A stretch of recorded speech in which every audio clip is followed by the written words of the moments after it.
السلام علیکم ورحمۃ اللہ وبرکاتہ۔ بسم اللہ الرحمن الرحیم والصلاة والسلام علی رسولہ الکریم وعلی آلہ وصحبہ اجمعین ومن تبعہم بإحسان الی یوم الدین، اما بعد۔ محترم سامعین کرام، ہمارے سامنے ایک سوال موجود ہے۔ سوال کے کرنے والے ہمارے معزز بھائی نے سوال یہ کیا ہے کہ بھینس کی قربانی کا شریعت میں کیا حکم ہے؟ کیا ہم بھینس کی قربانی کر سکتے ہیں؟ قرآن و حدیث کی روشنی میں اس کا جواب عنایت فرمائیے۔ والقلم وما يسطرون ما أنت بنعمة ربك بمجنون۔ ہمارے سوال کے کرنے والے معزز بھائی اور اس جواب کے سننے والے تمام سامعین کرام، سب سے پہلے قرآن و حدیث کے دلیل کی روشنی میں، جو قرآن و حدیث کی واضح دلیلیں ہیں، اس کی روشنی میں ہم کون کون سے جانور کی قربانی کر سکتے ہیں، اس کے بارے میں سن لیجئے۔ اللہ تبارک و تعالیٰ قرآن کریم سورۃ الحج آیت نمبر 28 میں فرماتے ہیں وَيَذْكُرُ اسْمَ اللَّهِ فی ایام معلومات علی ما رزقہم من بہیمۃ الانعام فکلوا منها واطعموا البائس الفقیر۔ اور جو چوپائے جانور اللہ تبارک و تعالیٰ نے ان کو عطا کیے ہیں، ان جانوروں پر مقرر دنوں میں اللہ کا نام لے کر ان کو ذبح کریں اور پھر اس میں سے خود بھی کھائیں، غریبوں اور تندرستوں کو بھی کھلائیں۔ معزز سامعین کرام، اس آیت کریمہ کے اندر جو مقررہ دن یا مقررہ ایام ہیں، اس سے مراد عام مفسرین نے قربانی کے ایام، یعنی جن دنوں میں قربانی کی جاتی ہے وہ دن مراد لیے ہیں۔ اور بہیمۃ الانعام، جس کو ہم چوپایا جانور کہتے ہیں، اس کی تفسیر خود اللہ تبارک و تعالیٰ نے قرآن کریم سورۃ الانعام آیت نمبر 142، 143، 144 میں اس کی تفسیر کرتے ہوئے اللہ تبارک و تعالیٰ نے فرمایا ثمانیۃ ازواج، یعنی یہ جو بہیمۃ الانعام ہے یہ 8 جوڑے یعنی 8 قسم کے جانور ہیں۔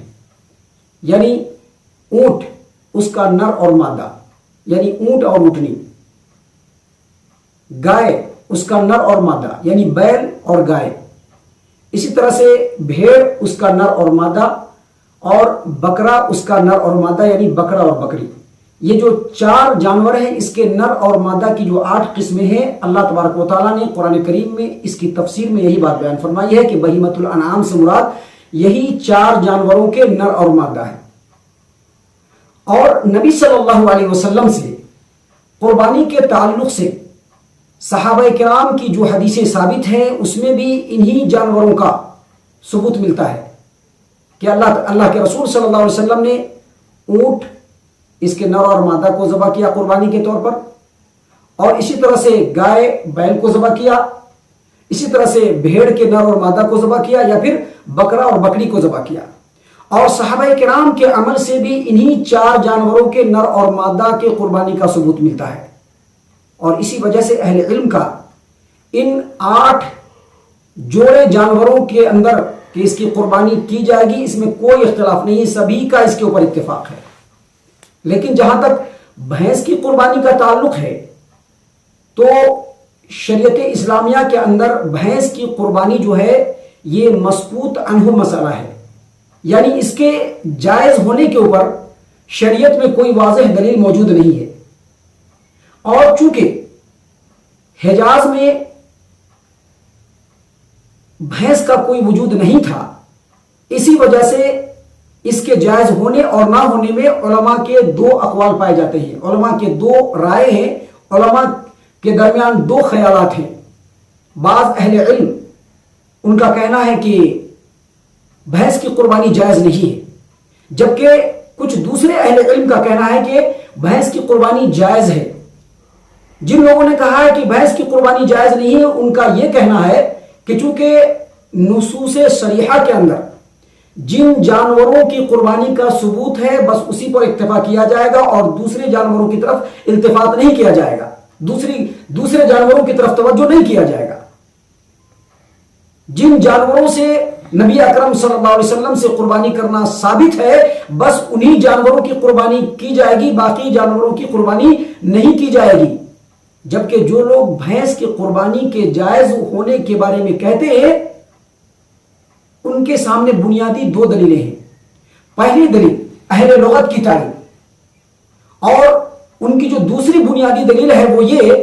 کہ ائمہ اسلام کا اس بات کے اوپر اجماع ہے کہ جس طرح سے گائے کی جو زکوٰۃ نکالی جاتی ہے اسی پر قیاس کر کے بھینس کی بھی زکوٰۃ نکالی جائے گی۔ اور انہی دونوں بنیادی دلیلوں سے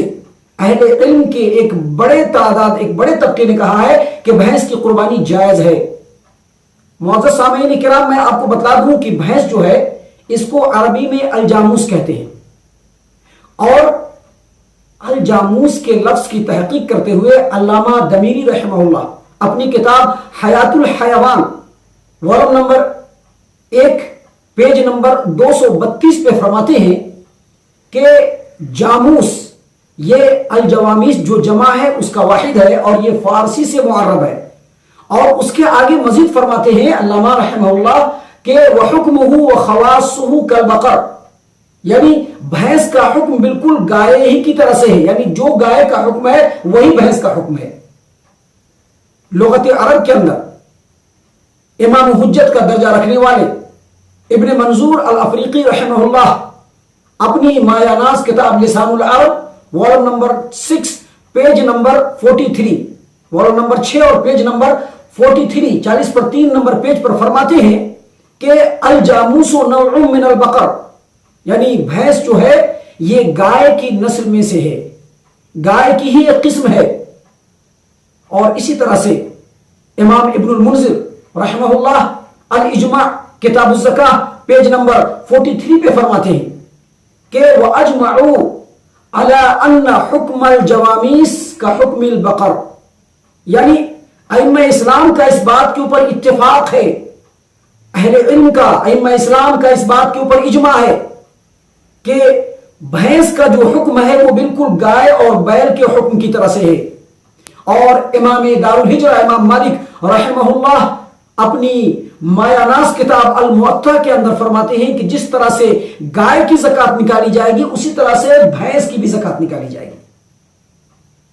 اور امام ابن قدامہ رحمہ اللہ اپنی کتاب المغنی والم نمبر 2 پیج نمبر 240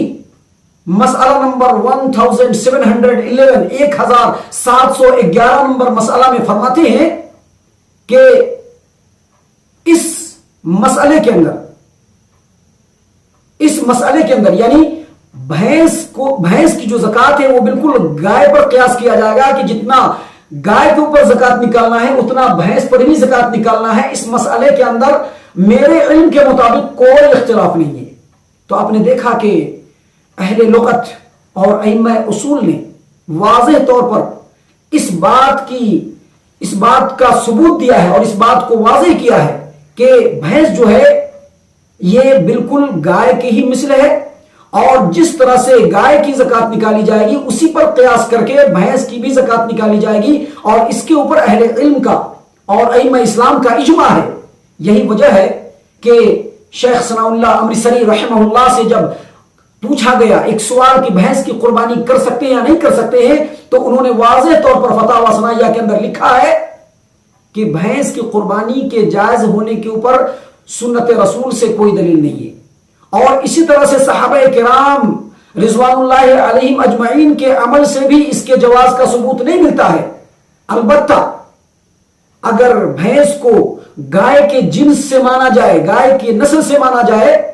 اور بہیمۃ الانعام کے عموم پر نظر ڈالی جائے، تو بھینس کی قربانی کے جواز کے لیے یہ علت کافی ہے اور بھینس کی قربانی کر سکتے ہیں۔ محترم سامعین کرام، ہمارے قابل قدر استاذ فضیلت الشیخ محمد اشفاق سلفی مدنی زادہ اللہ علما و شرفا، انہوں نے اپنی کتاب قربانی اور عقیقہ کے پیج نمبر 21 پہ واضح طور پر لکھا ہے کہ عبد القادر حصاری رحمہ اللہ جو کہ مشہور و معروف محقق تھے، وہ بھینس کی قربانی کے جواز کے قائل ہیں. اس کے بالمقابل محدث عبداللہ روپڑی رحمہ اللہ یہ عدم جواز کے قائل ہیں. اس کے بعد مزید لکھتے ہیں شیخ موصوف حفظہ اللہ کہ گویا اس مسئلے میں جہاں اہل علم کے مابین اختلاف ہے، وہی علماء اہل حدیث کے درمیان بھی دو رائے ہیں. لہذا بھینس کی قربانی کے